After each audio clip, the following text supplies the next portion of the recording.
হবে না বলুন তো? কি হয়েছে বলো? আমরা হরিবল বলবো, আমরা দুটি বাহু তুলবো, কেন মায়েরা বাবারা তুলবে না? কেন তুলবে? কেন তুলবে না বাবা? কেন তুলবে না জানো? বলো বলো বলো। তোমরা আমরা গান করব, টাকা নেব, চলে যাব। আচ্ছা আচ্ছা আচ্ছা। আর মায়েদের বাবাদের জন্য কি কোনো অফার রয়েছে? নিশ্চয়ই আছে। তাহলে সেটা বলে দাও না, যদি কাজে লাগে।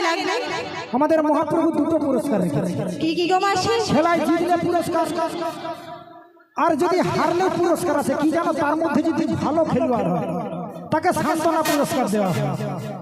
যিনারা এই জন্য বাহু তুলেছেন ওনাদের জন্য পরে জন্য আবার হাত দেওয়া হয়। আর যারা তুলবে না মাসি? যারা তুলবে না তাদের দুটো দিয়ে রেখেছি, আর দুটো জয়েন করে দেবে। তার মানে এই পশুর দলে চলে যাবে। তাহলে কি গো বাবারা মায়েরা বুঝতে পেরেছেন? এবার বাহুটা তুলে কিসের জন্য দরকার?